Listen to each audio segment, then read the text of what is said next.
Welcome everyone, क्या हाल चाल आप सभी लोग के। So we are again finally back on due परीक्षा with our final unit, final chapter of not just physical chemistry but आपके पूरे सेमेस्टर 4 का ये फाइनल वन शॉट होने वाला है। मिलेंगे पीवाई की उस वीडियो में। डेफिनेटली बहुत जल्दी काम शुरू करना है, बहुत जल्दी उनको भी करना है, तो डेफिनेटली करेंगे इसको। देखिए, आई होप आप सभी लोग जितने भी वन शॉट्स है उनको देख के निपटा दीजिए, अपने जी वगैरह का काम सब निपटा दीजिए। डेफिनेटली लेट नहीं करूंगा आगे वीडियो डालने में, साथ के साथ डालूंगा। कोशिश रही एग्जाम से पहले सब कुछ निपटा दिया जाए। इस बार अपने ही एग्जाम से पहले मैं कोशिश करूंगा सब कुछ यहाँ पे निपटा दूं, और बिल्कुल इस बार मैं करके दिखाऊंगा बहुत पहले ही काफी कुछ आपका। डेफिनेटली एग्जाम टाइम में कुछ नहीं जाने वाला, ये मेरा आपसे बिल्कुल ऑलमोस्ट मैं कर ही देता हूँ वादा। मतलब देखते हैं, बाकी वादा कर दिया तो निभाना पड़ेगा। तो डेफिनेटली करेंगे। आसान सा चैप्टर है, केमिकल काइनेटिक्स आता होगा तो ये बहुत आसान तरीके से आप हलवा नंबर ले जाएंगे। तो केमिकल काइनेटिक्स और ये आप अगर पढ़ लेंगे तो आप बहुत ज्यादा एक स्ट्रॉन्ग, आप मान के चलिए आप बहुत स्ट्रॉन्ग फाउंडेशन और आप अच्छा स्कोर कर पाएंगे। ऐसा मत करिए कि आपने केमिकल काइनेटिक्स नहीं पढ़ा, ये पढ़ लिया, बेवकूफी है। केमिकल काइनेटिक्स पढ़ लिया, ये नहीं पढ़ा, तब भी बेवकूफी है, क्योंकि आप इसमें बहुत ईजी स्कोर कर सकते हैं थोड़ा सा भी पढ़ के आपको, क्योंकि चीजें आती होंगी। आप बहुत कुछ अगर केमिकल काइनेटिक्स पढ़ गए तो आराम से पॉज कर करके देख लेंगे। बाकी कोई अगर मैं बात करूं, यहाँ पर ये लास्ट है ही हमारा इस पर्टिकुलर सेमेस्टर का। कोई भी डाउट हो डेफिनेटली पूछेगा, कोई इंप्रूवमेंट करनी हो, पीवाईक्यूज में कुछ डिमांड हो तो डेफिनेटली बताइएगा। बाकी कोई सब्जेक्ट की वीडियोस आप बनाना चाह रहे हैं तो डेफिनेटली डीएम करिए। बाकी लोग कर ही रहे हैं, काम चल ही रहा है, जैसा कि आप देख ही चुके होंगे रिसेंटली। तो उस पर भी मतलब और आगे भी कोशिश रहेगी कि दूसरे सब्जेक्ट्स में भी और लोगों को जोड़ा जाए साथ में, और लोगों को कुछ सिखाया जाए, और लोगों को कुछ ना कुछ प्रोवाइड किया जाए। जो भी एम्प्लॉयमेंट प्रोवाइड करने की बात होती है और भी चीजें हैं, डेफिनेटली उस पर दिमाग रहता है, वो भी करेंगे। ड्यू को एकदम मतलब बच्चों को स्किल टाइप जो अपने पास है, मतलब बहुत ज्यादा मैं नहीं बोल रहा कि बहुत ज्यादा स्किल को मैं यहाँ पर ग्लोरीफाई करूँ कि स्किल होना चाहिए, स्किल इंडिया वगैरह, मतलब इतने इतने बड़े लेवल पर अभी हम नहीं पहुंच सकते, नहीं हम हैं अभी। तो छोटे मोटे लेवल पर जो अपने एंड से किया जा सकता है डेफिनेटली करिए। जो सिखाया जा सकता है आपको सिखा रहे हैं, और भी लोग ज्वाइन करते हैं उनको अलग अलग चीजें सिखाई जाती हैं तो वो सिखाएंगे। अपने एक्सपीरियंस है, जिससे भी मैं कुछ कर सकता हूँ डेफिनेटली वो मैं करता हूँ। तो फिर स्टार्ट करते हैं कम बातों के साथ अपने लेक्चर। कैरेक्टरिस्टिक्स ऑफ कैटलिस्ट, जो बच्चा बच्चा बता देगा क्या है। यहाँ पर सबसे पहले आपने बचपन में पढ़ाई होगा, थोड़ा सा लिख कर ले आया हूं तो आप देख लें, अगर एग्जाम में लिखना हो बड़ा बड़ा के तो कैसे लिखना है। अनचेंज रहता है कैटलिस्ट अमाउंट में। केमिकल कॉम्पोजिशन आपकी पता ही है कि जितना कैटलिस्ट आप इनिशियल डालते हो उतना ही आपको आवाज में। अच्छा, कैटलिस्ट की डेफिनेशन तो नहीं बताई ना बेटा? कोई पूछ रहा हो कि सर कैटलिस्ट ये कहाँ से आ गया, तो पहली बार नाम सुना है। ऐसा तो आई डोंट थिंक कौन होगा। आप 10वीं क्लास से, 10वीं नहीं तो 11वीं में तो सुन ही जाओ, वैसे तो 10th में ही बता दिया जाता है इसका नाम, बट 10th में नहीं तो 11th से आप इस चीज का, इस इंसान का नाम सुनते हुए आ रहे होंगे कि ये ऐसी चीज होती है जो हमारी रेट ऑफ केमिकल रिएक्शन को चेंज कर देती है, बढ़ा देती है या घटा देती है। कैसे? ये एक्टिवेटिंग एनर्जी का हिसाब किताब होता है। अगर एक्टिवेशन एनर्जी इसने लोअर कर दी तो जल्दी हमारा जो है वो प्रोडक्ट बन जाता था, और अगर एक्टिवेशन बढ़ा दी तो लेट बनता था। तो आपके दो तरीके के यहाँ पर पॉजिटिव और नेगेटिव भी हो जाते थे, ये भी बात हुई भी होती है, सभी को लगभग आता है। अब देख सकते हैं यहाँ पर बहुत कम क्वांटिटी में आपको चाहिए होता है, ठीक है। सम होमोजेनस कैटालिटिक रिएक्शन, सर ये क्या होती है, बात करेंगे इसकी थोड़ा सा। प्रोपोर्शनल टू द कैटलिस्ट होता है कई कई बार, ठीक है, इसकी बात कर लेंगे बिल्कुल। जैसे यहाँ पर आप देख सकते हैं rate of inversion of sugar इन्होंने लिख रखा है, concentration of H positive ion जितने सोल्यूशन में है उस पर डिपेंड करता है। देन इन्होंने बात करी हेट्रोजीनस के बारे में, तो वो डिपेंड करेगा कैटालिटिक सरफेस का एरिया। इसकी भी आगे डिटेल में बात करेंगे, तो इसको you guys can just make it on pause right now.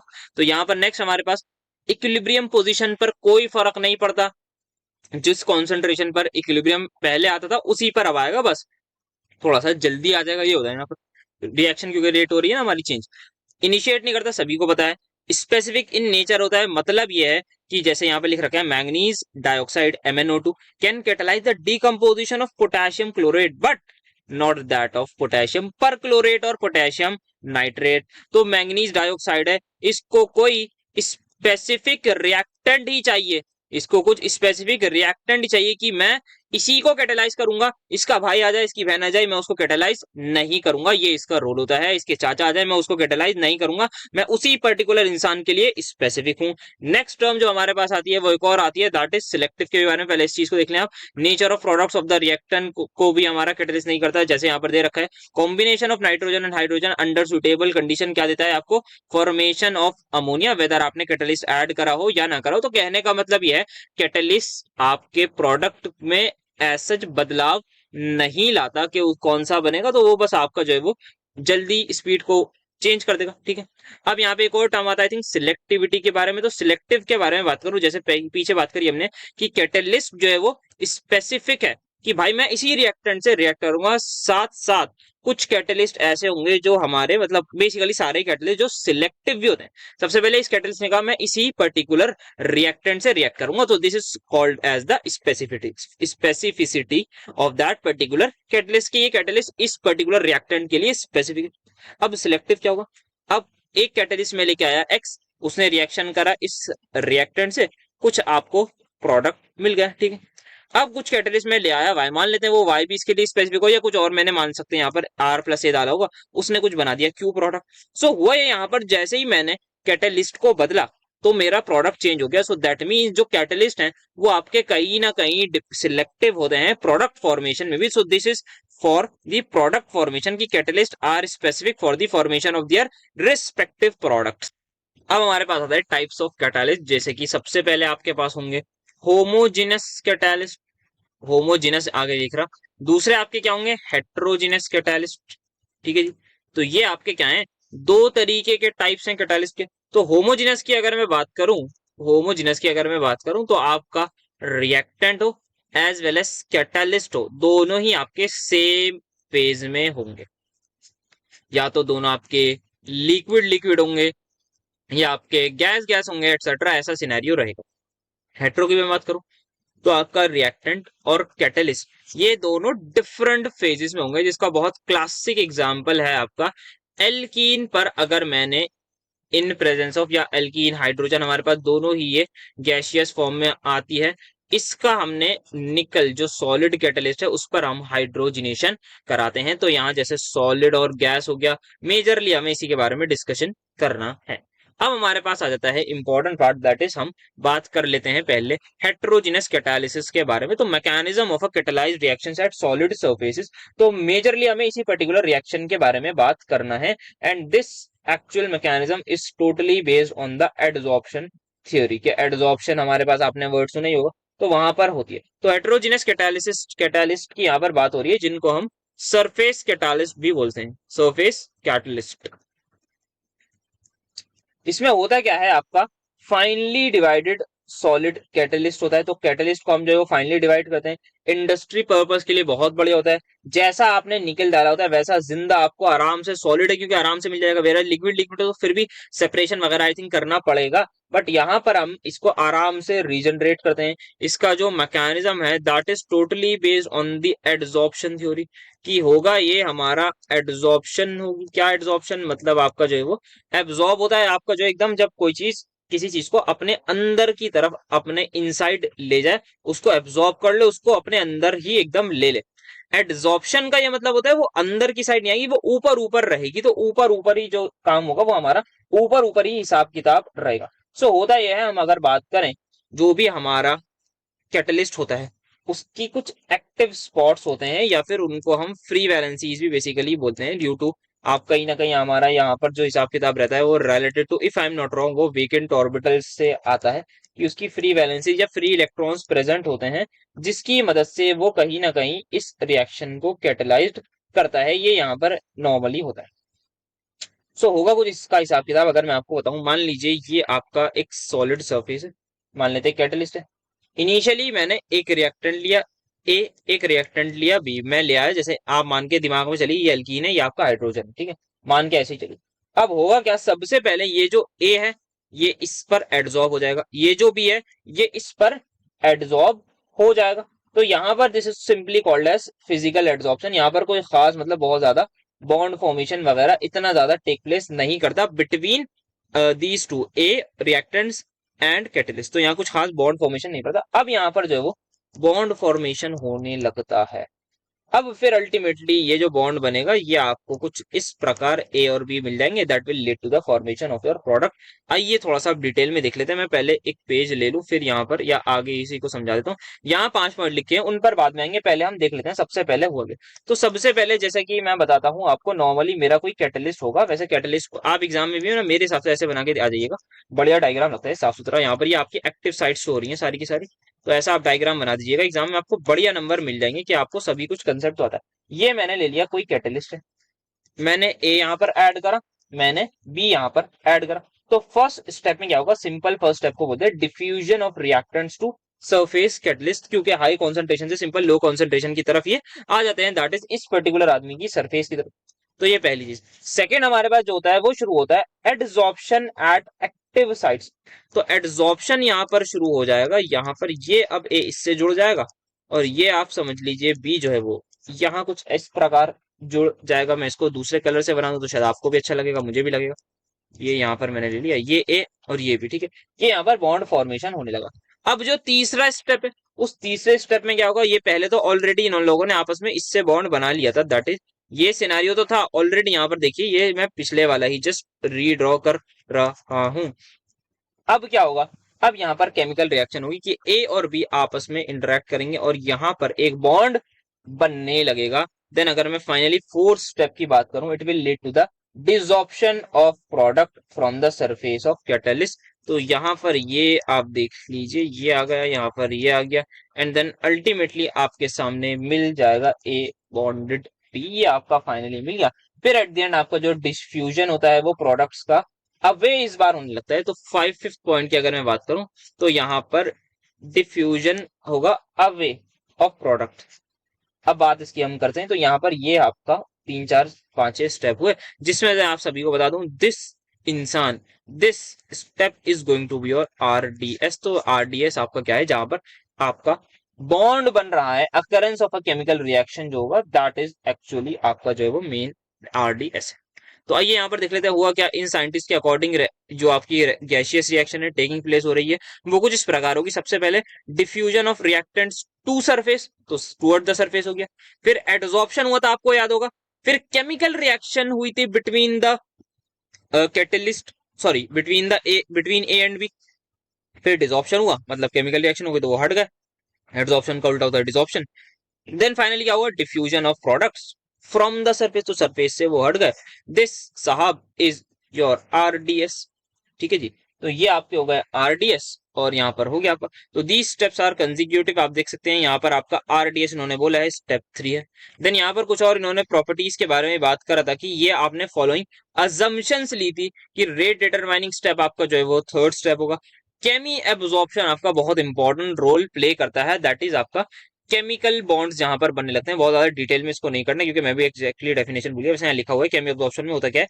Chemical bonds are found between the adsorbate and the surface resulting in the formation of a monomer. इतना ज्यादा इंपॉर्टेंट है नहीं आपका, ये 5 पॉइंट इंपॉर्टेंट है, और ये मेरे हिसाब से डायग्राम भी काफी इंपॉर्टेंट रोल प्ले करेंगे, क्योंकि इससे पता लग जाएगा कि साहब आपको पूरा आता है। अगर लंबा क्वेश्चन है तो ऑब्वियसली आप ये 3 4 5 पॉइंट थोड़ी ना लिख के आओगे इस पर, तो आपको पूरा डिटेल में एक्सप्लेन करना पड़ेगा। कुछ इंपॉर्टेंट अगर हम इसकी बात करना चाहें, इंपॉर्टेंट पॉइंट्स को यहाँ पर अगर हम डिस्कस करना चाहें, तो सबसे पहले तो ये आपकी एक सरफेस एक्टिविटी है। सरफेस पर हो रहा है जो भी हो रहा है आपका जो है वो कोई भी इनसाइड जाके नहीं हो रहा, तो this is going to be your surface activity, ठीक।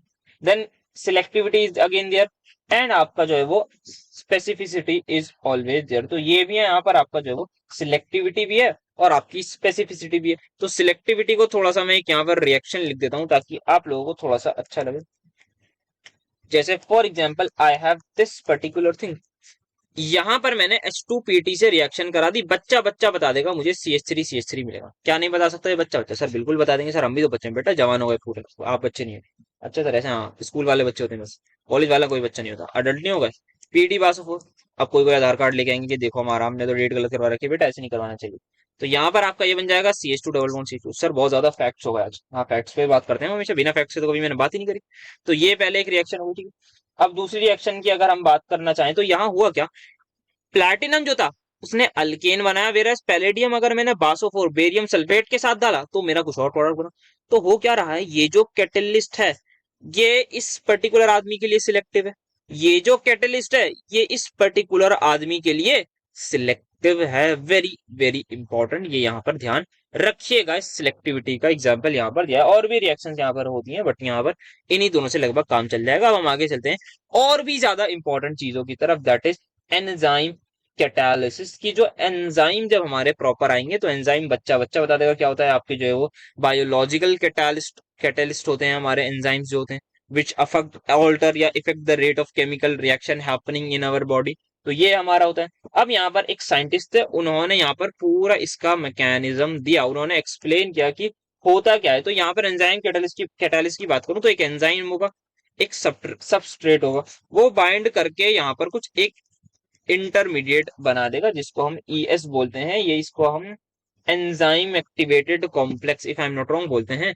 फिर ये जो है ये फर्दर आपका जो है वो प्रोडक्ट फॉर्मेशन में टेक प्लेस करेगा, दैट इज आपका प्रोडक्ट बन जाएगा। एंजाइम डेफिनेटली आपने जितना डाला था वो उतना ही वापस आएगा। तो ये आपको याद होगा ना, जब मैंने ऐसा ग्राफ बनवाया था यहाँ पर ये मैक्सिमम वाली स्टेट, तो यही वो आदमी है जो मैक्सिमम एनर्जी की स्टेट पर कहीं ना कहीं आपको देखने को मिलेगा।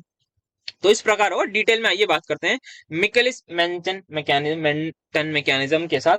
बहुत बढ़िया साइंटिस्ट है, इन्होंने प्रॉपर एक्सप्लेन किया कि हो क्या रहा है। तो इन्होंने सबसे पहले बात करी कि भाई एंजाइम है, हमने कहा है ही वो, तो इन्होंने कहा सबस्ट्रेट है, हमने कहा वो भी है। इन्होंने कहा सबसे पहले ये आपस में कंबाइन करके बना लेते हैं एंजाइम सबस्ट्रेट कॉम्प्लेक्स करके कुछ, इसका एंजाइम सबस्ट्रेट एक्टिवेटेड कॉम्प्लेक्स बना लेते हैं। और ये रिएक्शन आपकी रिवर्सिबल होती है, क्योंकि हम बिल्कुल समझ सकते हैं कि आपको कुछ स्पेसिफिक एक्टिवेशन एनर्जी चाहिए होती है इसके लिए, तभी यहाँ तक पहुंचेगा। फिर अगर उससे कम दे दी तो बैकवर्ड आ जाएगी। ये सारी बातें हुई भी हैं। और फिर इन्होंने बोला फर्दर क्या होगा, आपका ये जो सबस्ट्रेट है ये आपका जो है वो अल्टीमेटली, क्योंकि ये और ये आपका स्लो स्टेप भी होगा, ये आपका अल्टीमेटली प्रोडक्ट फॉर्मेशन में ले जाता है। तो ये आपका सिंपल जो है वो 2 स्टेप मैकेनिज्म यहाँ पर हो रहा है। तो हो क्या रहा है आपकी, अगर नेट रिएक्शन की बात करें, सबस्ट्रेट को आप कन्वर्ट कर रहे हैं प्रोडक्ट में by using a simple enzyme. तो यहाँ पर ये हो रहा है। हमने कहा ठीक है। तो अब आप जहां पर इतनी सारी बात हो गई, तो अब बात आ जाती है डेफिनेटली आपके rate of the particular reaction के बारे में कि किस तरीके से अब हम यहाँ पर रेट लिखेंगे। तो अगर यहाँ पर सिंपल बात करना चाहें, समझना चाहें कि हो क्या रहा है, सो दिस इज अगेन हमारी जो है वो नेट जो ओवरऑल रिएक्शन है वो कहीं ना कहीं ये हो रही है कि सबस्ट्रेट एंजाइम से रिएक्ट करके प्रोडक्ट बना रहा है, और ये जो एंजाइम है वो भी डेफिनेटली हमारे पास वापस ही आ रहा है। तो माइनस का ds/dt ले लूं, इसको मैं सिंपल इक्वेट कर दूंगा dp/dt से, ये यहाँ पर होगा। और इसको मैं हम यहाँ पर इसको फर्दर इसका एक्सप्रेशन लिख सकते हैं, ये हम सभी को पता है, ठीक है सर। अब यहाँ पर और आइए समझते हैं यहाँ पर और किस तरीके से करना है। तो यहाँ पर मैं अगर इस रिएक्शन पर आऊं, because this is going to be my slow step, क्या ये मेरा आपका जो है वो स्लो स्टेप है। तो यहाँ पर अगर मुझे dp/dt लिखना हो, can I right it like this, बस मुझे इतना बता दीजिए। सर बिल्कुल आपने सही बोला है, तो कि dp/dt को आप लिख सकते हैं K2 टाइम्स आपका क्या है यहाँ पर E इंटू एस, मतलब इसकी कॉन्सेंट्रेशन, आपके जो एक्टिवेटेड कॉम्प्लेक्स है इंटरमीडिएट है उसकी कॉन्सेंट्रेशन की पावर 1, क्योंकि यहाँ पर वो आपका स्लो स्टेप था, तो दैट्स व्हाई मैं यहाँ पर पावर 1 लिख सकता हूँ। बट सर ये तो हमारे रिएक्टेंट का पार्ट नहीं होता, इंटरमीडिएट है यहाँ पर, ना ये रिएक्टेंट है ना ये प्रोडक्ट है, बीच में बना होगा चला जाएगा, इसकी कॉन्सेंट्रेशन कैसे पता होगी, कैसे करें हम ये सब। तो ऑब्वियसली हमें इसको एलिमिनेट करना होगा। उसी के लिए हमने पिछले वाला जो चैप्टर पढ़ा था केमिकल काइनेटिक्स, वो इन्हीं सभी चीजों के लिए पढ़ा था।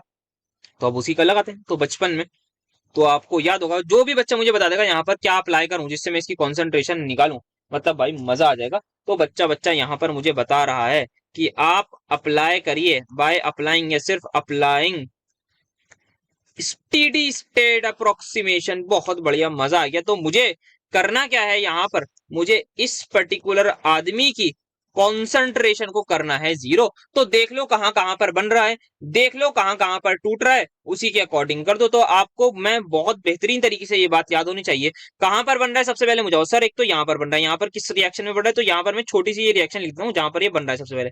E+S will give me this, क्या यहाँ पर ये बन रहा है, हाँ सर। तो यहाँ पर क्या आएगा सर, आप यहाँ पर अगर इस पर्टिकुलर रिएक्शन के लिए लिखना चाहेंगे तो आपको प्लस लिखना होगा सबसे पहले। फिर आप लिखेंगे सर जी आपका K1 था या K-1 था, हाँ K1 था, तो यहाँ पर K2 लिखा, ठीक है। K1 आ जाएगा into concentration of E into concentration of S आएगा या नहीं, बस इतना बता दीजिए सर। बिल्कुल आपने प्लस यहाँ पे लिखा है। अब यहाँ पर अगर मैं बात करूं और कहां पर बन रहा है सर, और ये हमारा जो है वो बस एक ही स्टेप में बन रहा था, अब यहाँ पर टूट रहा है, किस तरीके से टूट रहा है अगर मैं बात करूं, तो सर आपका ये जो ES है ये K-1 और यहाँ पर E+S में टूट रहा है। क्या इस बात को आप मानते हैं या नहीं मानते सर? बिल्कुल मानेंगे। तो क्या यहाँ पर मैं माइनस लगा दूं, बिल्कुल लगा दीजिए। साथ में क्या यहाँ पर मैं K-1 लगा दूं, बिल्कुल लगा दीजिए। और क्या यहाँ पर E इंटू एस लिख दूं, यस और नो सर, बिल्कुल कर दीजिए, बहुत बढ़िया। सिमिलरली यहाँ पर भी टूट रहा है, तो यहाँ पर भी -K2 टाइम्स इंटू ES आ जाएगा। आई डोंट थिंक किसी भी बच्चे को छोटे से मोटा डाउट होगा इस पर्टिकुलर चीज में। तुरंत से पहले ES की कॉन्सेंट्रेशन निकाल के यहाँ पर रिपोर्ट कर दीजिए। हर कोई बता देगा कि सर इसकी जो कॉन्सेंट्रेशन आ रही है that is something like this. तो ये आ जाएगी concentration without any doubt, simple mathematics के द्वारा। आई होप सो आपने केमिकल काइनेटिक्स देखकर यहाँ पर आएंगे। अगर आप केमिकल काइनेटिक्स देखकर यहाँ पर आए ना, तो आप मुझसे पहले ये चीज निकाल के बैठे हुए होंगे अपने घर पर आराम से। काफी लोग तो लेट बैठ गए होंगे, चलो भाई हमारा काम हो गया, बहुत बढ़िया। थोड़ा सा ये और डिटेल में चीजों को लेके सकते हैं। तो अब होता क्या है यार, ये क्या है मेरी E, सर दिस ई आपकी जो है वो एंजाइम की कॉन्सेंट्रेशन है। कब है सर? किसी भी पर्टिकुलर टाइम पर। क्या किसी भी पर्टिकुलर टाइम पर मैं बता सकता हूँ एंजाइम कितना होगा? It is again a difficult task. तो यहाँ पर हम क्या करते हैं, यहाँ पर हम बोलते हैं यार इनिशियली मेरे पास जो एंजाइम की कॉन्सेंट्रेशन थी ना, उसको मैं बोल रहा हूँ ई नॉट, ठीक है। अब जरा मुझे बताओगे एंजाइम क्या करेगा? सर एंजाइम, सर अच्छा ये जो एंजाइम है या एंजाइम की कॉन्सेंट्रेशन जो यहाँ लिखेंगे ऑब्वियसली जो अभी अनरिएक्टेड है, मतलब वो कॉन्सेंट्रेशन जिसने एंजाइम सबस्ट्रेट कॉम्प्लेक्स नहीं बनाया होगा। भाई एंजाइम आया, एंजाइम आया, इसने कहा कि भाई मैं कुछ इसके साथ बाइंड कर जाता हूँ, हमने कहा बिल्कुल। फिर हमने कहा जो बचा हुआ उसको क्या, उसने कहा भाई बचा हुआ एज इट इज पड़ा रहेगा। क्या ये चीज इक्वेशन समझ में आई कि ई नॉट बराबर, ई नॉट इनिशियली एंजाइम कुछ था, इनिशियल वाले ने कुछ बॉन्ड बना लिया इसके साथ, कुछ खाली रह गया, जो खाली रह गया उसी की यहाँ पर हमें कॉन्सेंट्रेशन में लिखना है। तो can I right like this, बस मुझे इतना बता दीजिए। और आराम से, बहुत समझदार हमारे यहाँ पर बच्चे हैं, उनको समझ आ चुकी होगी ये बात कि हमारा जो सिनेरियो रहेगा, हमारा जो सिनेरियो रहेगा that would be something like this. तो यहाँ पर अगर मैं वैल्यू को पुट करूं, यहाँ पर अगर मैं वैल्यू को पुट करूं, तो E nought minus E S, E nought minus E S मेरी जो है वो वैल्यू आ जाएगी इस पर्टिकुलर आदमी की। आई होप सो यहाँ तक किसी को कोई डाउट नहीं होगा। नहीं सर, यहाँ तक किसी को भी कोई डाउट नहीं, ठीक है जी बढ़िया। तो यहाँ पर अब हम यहाँ पे और फर्दर क्या कर सकते हैं, आइए उसके बारे में थोड़ा सा देखते हैं, समझने की डेफिनेटली करते हैं कोशिश। तो यहाँ पर एक चीज यहाँ पर हो गई, तो E nought minus E S. अब यहाँ पर हम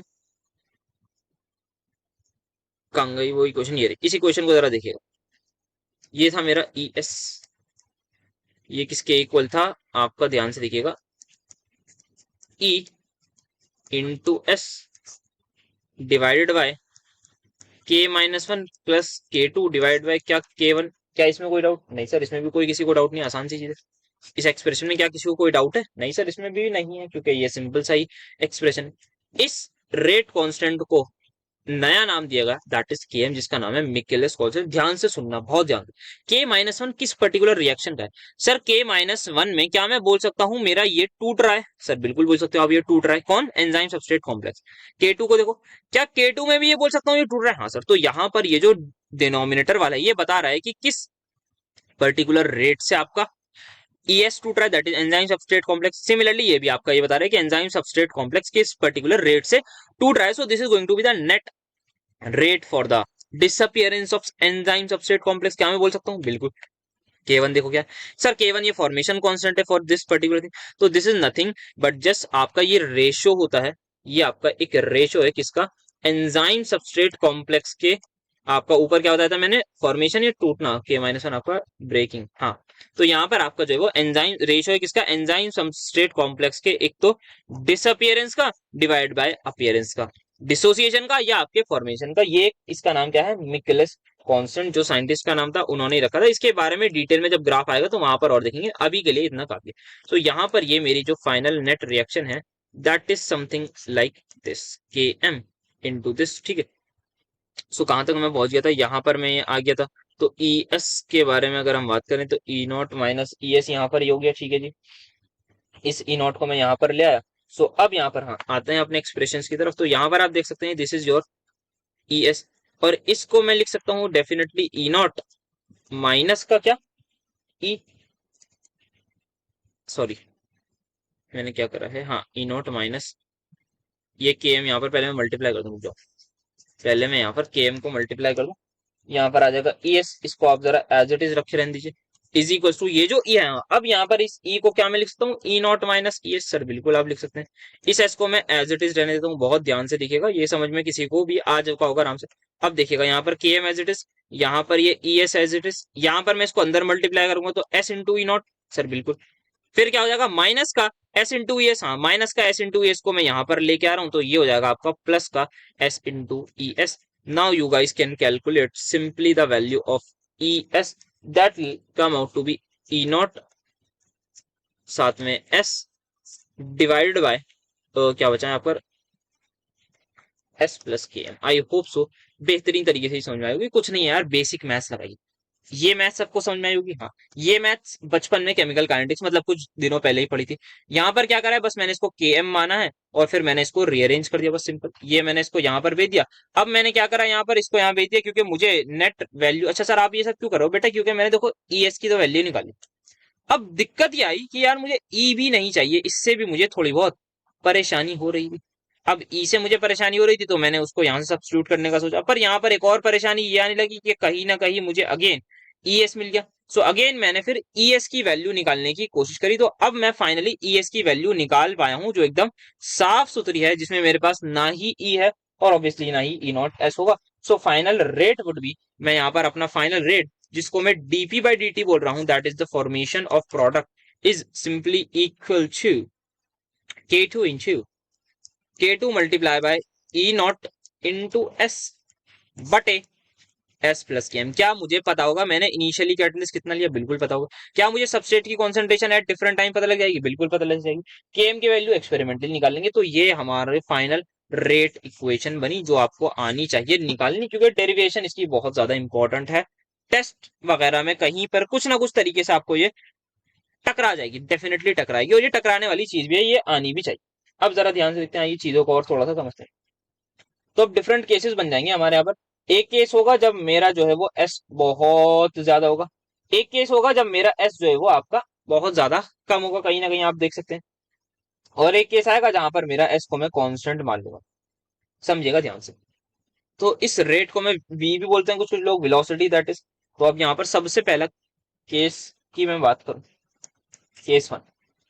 इस पर्टिकुलर केस में मैं बोल रहा हूं आप लोगों से कि जो मेरी एस है उसकी कॉन्सेंट्रेशन बहुत लो है। तो सर आप ये बोल रहे हैं?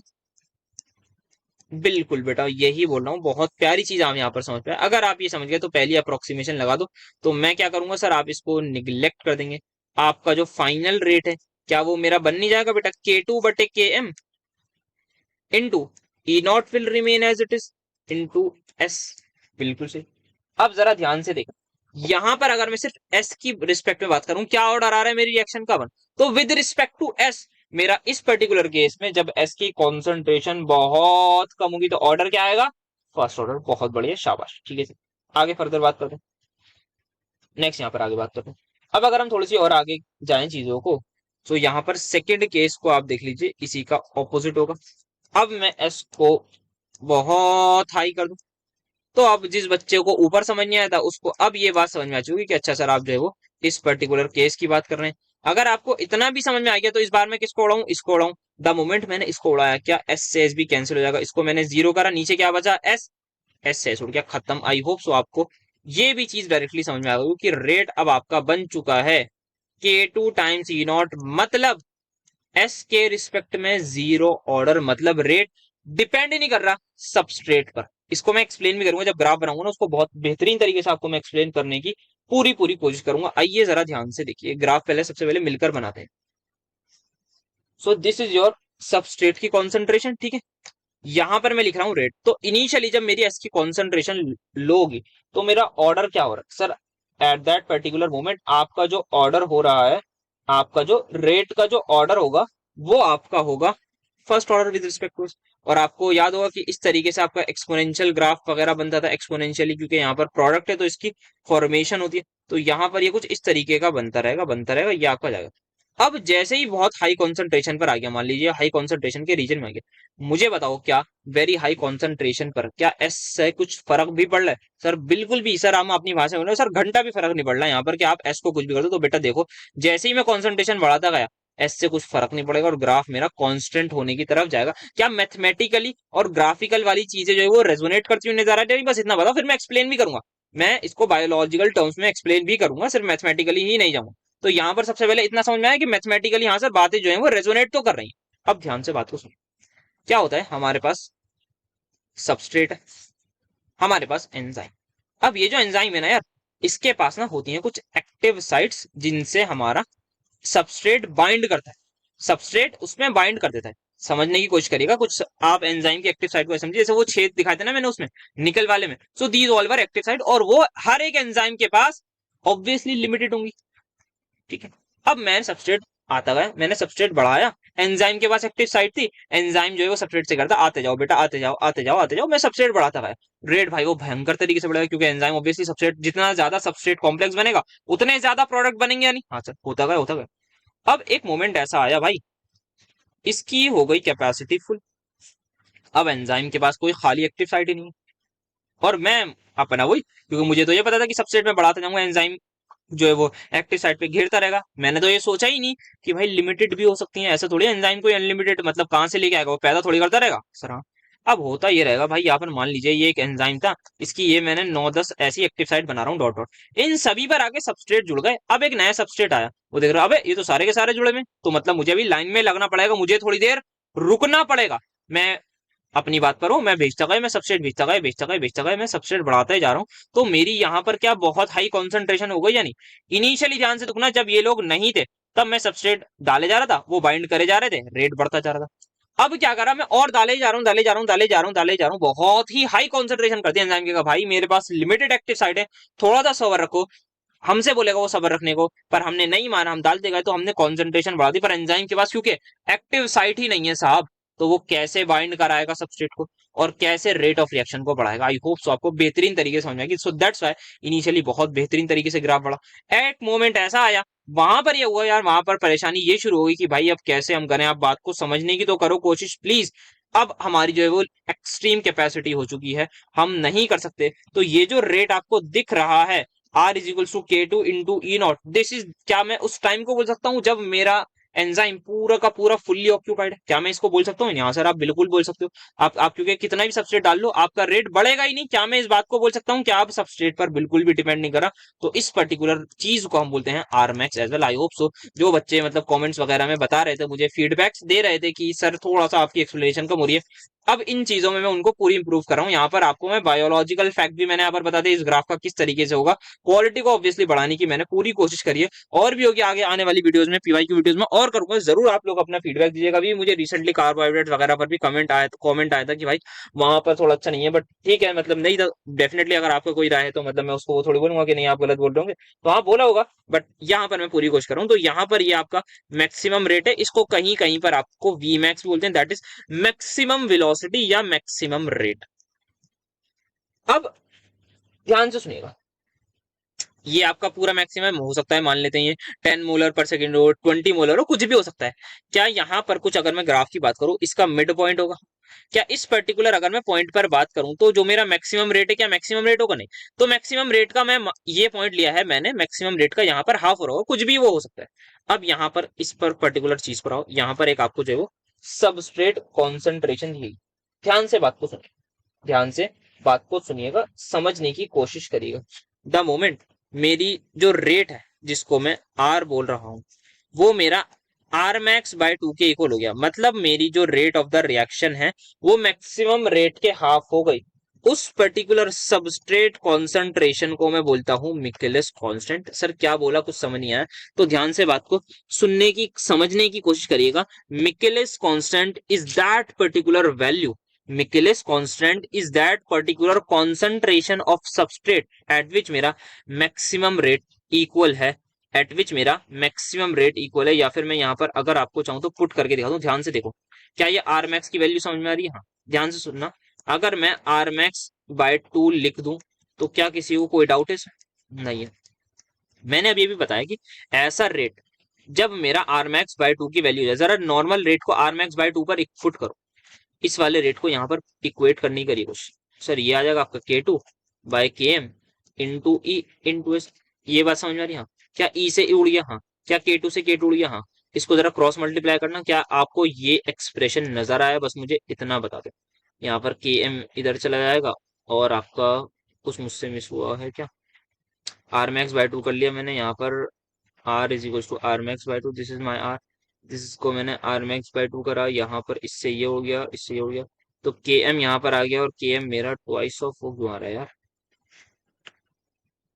आर मैक्स बाय 2 रेट मेरा इक्वल है, बताते बिल्कुल नहीं बेटा। यहाँ पर मैं इस वाले केस से यार इक्वेट करूं, मुझे इस पर्टिकुलर रेट को करना है ना। तो ध्यान से सुनिएगा, ये मेरा रेट है, मैंने बोला आप जो है वो इस रेट को इक्वेट करिए जरा आर मैक्स बाय 2 पे। मैं अभी आपको अगर कुछ समझ में नहीं आया जो बोल रहा हूँ उसको समझिए। मैंने आपको बोला इस पर्टिकुलर रेट को ना इक्वेट करिए मैक्सिमम रेट बाय 2 के, तो आपने कहा ठीक है हम ऐसे लिख देते हैं। मैं बस E nought into S divide by S plus K M, ठीक है सर, इसको हमें इक्वेट करना है आर नॉट बाय 2 से, तो आपका हो जाएगा के not into E not divided by 2। यहाँ पर मैक्सिमम रेट मेरा यही था, हाँ सर यही था, ठीक है।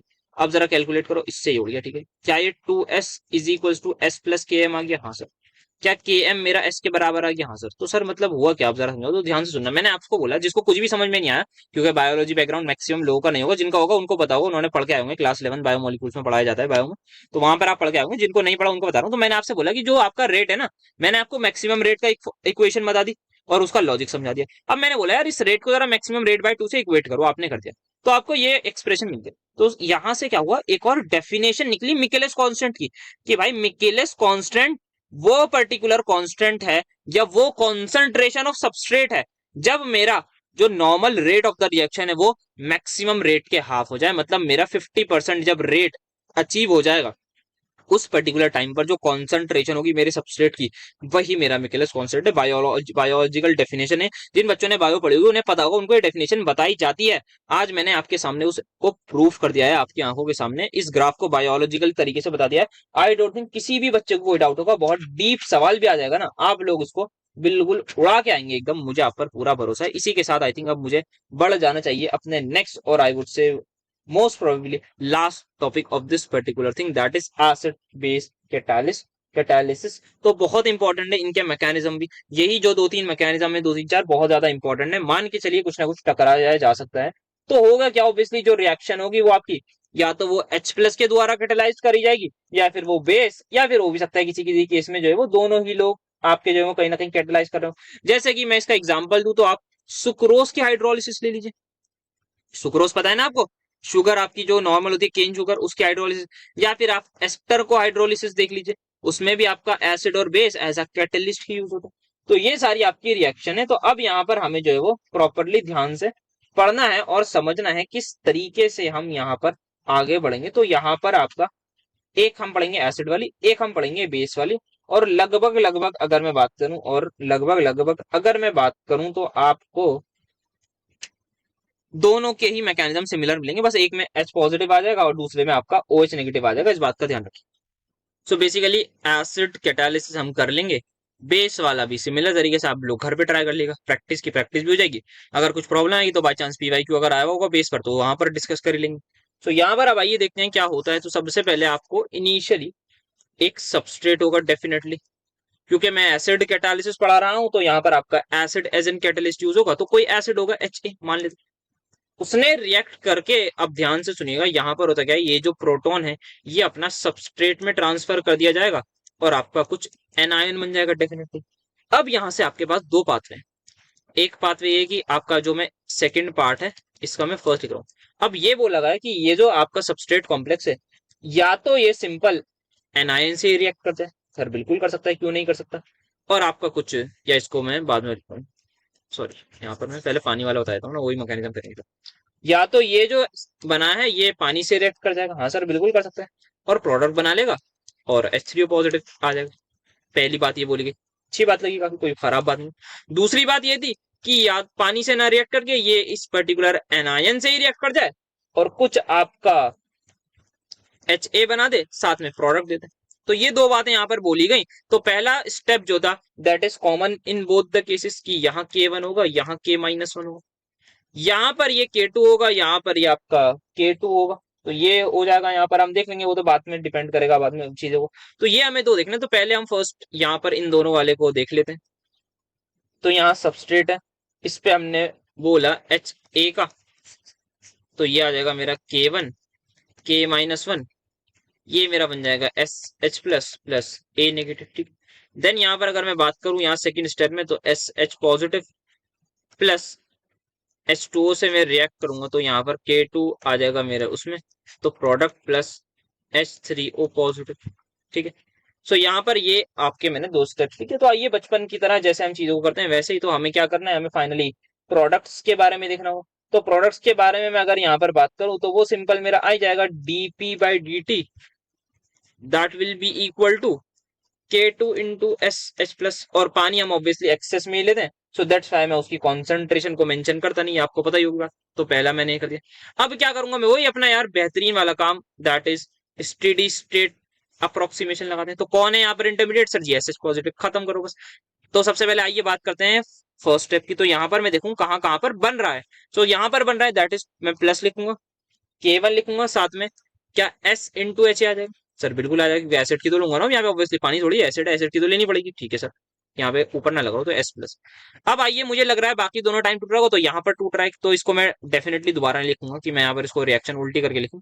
SH पॉजिटिव टूट रहा है, तो इस पर्टिकुलर सिनेरियो में ये हो जाएगा माइनस का K-1 SH positive into A negative. Then further ये यहाँ पर आगे आ जाएगा, तो ये हो जाएगा माइनस का K2 इंटू SH पॉजिटिव, और ये इक्वल हो जाएगा 0 के। तो यहाँ पर ये मेरा फर्दर सारा का सारा हिसाब किताब हो गया। तो अब ऑब्वियसली मैं यहाँ पर SH पॉजिटिव की कॉन्सेंट्रेशन आप सभी के सामने निकाल लेता हूँ। आप मुझसे पहले निकाल चुके होंगे आधे लोग, तो मुझे भरोसा है, तो वो हो जाएगा K1 times into S into HA divided by K-1 into A negative, ये वाली टर्म आ गई। फिर यहाँ पर आ जाएगा आपका ये प्लस K2, हाँ प्लस 2, बढ़िया। सो आई डोंट थिंक यहाँ पर किसी को कोई डाउट होगा। सर क्यों ही होगा, पुट करो जरा, फाइनल इक्वेशन लिख दो। आपको भी अच्छा लगेगा, हमें भी लगेगा। सर लगेगा ही, बिल्कुल लगेगा। जब इक्वेशन निकालना है, इक्वेशन बनाने में सर जो मजा आता है ना, वो किसी चीज में नहीं आता। हाँ बेटा सही बात बोली, आना भी चाहिए यहाँ पर। ये ऐसी चीज है जहाँ पर you should enjoy each and everything of this particular thing. So यहाँ पर I am able to see this particular rate as in this manner. Now let us again कुछ ना कुछ अप्रोक्सीमेशन हम लगाते हैं हर बार, तो वहां पर ही लगाते हैं। तो पहले केस की यहाँ पर बात करें, केस। सो पहला केस हमारे पास ये कहता है, पहला केस हमारे पास ये कहता है कि हमारी जो एनायन की कॉन्सेंट्रेशन है वो काफी ज्यादा है, या फिर आप कहना चाहें, आप ये बोल सकते हैं कि हमारा जो K2 है, जो ऑब्वियसली ये वाला स्टेप मैं आपको बता दूं, यहाँ पर ये स्लो स्टेप होगा दोनों ही केस में, इसकी वैल्यू काफी ज्यादा कम हो जाए हमारा, मतलब रेट हमारा जो स्टेप है वो बहुत ज्यादा स्लो स्टेप हो, काफी कम उसकी वैल्यू हो। या कन्वर्सली यहाँ पर ये बोल सकता हूँ कि मैं एनायन की कॉन्सेंट्रेशन या K-1 ये आपका जो है काफी ज्यादा वैल्यू रखता हूँ। तो इस केस में क्या होगा, आओ सिंपल देखो, आपको पता है ये किसको निगलेक्ट करना है मेरे हिसाब से। अब आप दोनों ही आप निकाल लेंगे, दोनों ही चीजें आप निकाल लेंगे, तो आप देख लो यार, यहाँ पर आप देखो K1 इंटू SHA ये बना था मेरा, तो ऊपर वाला तो एज इट इज रहेगा, S आ जाएगा, HA आ जाएगा, नीचे आ जाएगा K-1 इंटू A नेगेटिव। ठीक है जी, तो ये मेरा रेट आ गया सिंपल सा। तो यहाँ पर हुआ क्या, अब थोड़ा सा ध्यान से समझ। मैं क्योंकि एसिड को लिया मैंने, उसको पानी में ऑब्वियसली डाला होगा रिएक्शन कराने के लिए। क्या आपने केमिकल इक्विलिब्रियम पढ़ा है सर, बचपन से पढ़ा है? बहुत बढ़िया, ये जवाब, यही जवाब सुनना था बस मुझे। क्या आप लोग इस पर्टिकुलर रिएक्शन के बारे में कुछ जानते हैं? सर सब कुछ जानते हैं, आप क्वेश्चन तो पूछिए। तो पूछता हूँ बेटा मैं आपसे एक सेकंड क्वेश्चन। तो यहाँ पर अगर मैं बात करूँ, dissociation constant for this particular acid will be equal to this or not, just tell me yes or no. Yes sir बिल्कुल यहाँ पर होगा, या के ए भी नहीं, मैं खाली के ही बोल देता हूँ अभी के लिए, क्योंकि यहाँ पर के ए हम आगे किसी और को बोलेंगे ताकि हमारा काम थोड़ा सा आसान हो जाए, डायरेक्टली बन जाएगा ना वो। तो यहाँ पर इंटू यहाँ पर जरा इसकी वैल्यू निकालो, HA by A negative. Sir HA ये रहा, A नेगेटिव ये रहा, तो उसका मतलब यहाँ जाएगा। So can I say HA by A negative will be equal to K divide by H3O positive. बता नहीं रहा मैंने, ये लिख रखा है, बताते नहीं यार आप लोग, ये आप में खराबी है, बस बताते ही नहीं मुझे। सर कैसे बताएं आप लॉजिकल बातें करो, बात भी सही है यार वैसे। जरा पुट करना यहाँ पर, फाइनल एक्सप्रेशन आपका बन जाएगा K2 K1 into S into बड़ा के बटे K-1 इंटू H3O, उल्टा कर देगा मैंने कुछ, HA by A negative, HA यहाँ आएगा, A नेगेटिव यहाँ। बता भी, ये भी नहीं बता रहा भाई कि H3O पॉजिटिव बाई होगा, मतलब बताते ही नहीं, कुछ बताने नहीं आप लोगों को। कॉपी पेस्ट कर दूंगा, आधे लोगों को तो समझ में भी नहीं आएगा सर कैसे गलत हुआ है। हाँ बेटा कॉपी पेस्ट मत करो, थोड़ा दिमाग लगा के चलते रहा करो, थोड़ा सा आपको भी फायदा होगा, मुझे भी होगा। डिवाइड बाई यहाँ पर क्या आएगा, बड़ा वाला।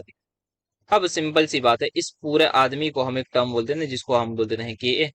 तो ये फाइनल आपका एक्सप्रेशन ऐसा बन गया, के डैश कुछ भी बोल दो, कोई ऐसा प्रॉब्लम की बात नहीं। तो आपका रेट क्या हो गया, आप ध्यान से बात को सुनिएगा। क्या जो मेरा रेट है वो directly proportional to the H plus ion की कॉन्सेंट्रेशन है, वेरी इंपॉर्टेंट चीज। H प्लस आयन की कॉन्सेंट्रेशन या H3O पॉजिटिव की कॉन्सेंट्रेशन के डायरेक्टली प्रोपोर्शनल है। ऐसी रिएक्शंस, ध्यान से सुनिएगा, ऐसी रिएक्शंस जिनमें हमारा रेट डायरेक्टली प्रोपोर्शनल होता है H3O पॉजिटिव या H पॉजिटिव की कॉन्सेंट्रेशंस के, उस पर्टिकुलर कैटालिसिस को हम बोलते हैं स्पेसिफिक एसिड कैटालिसिस।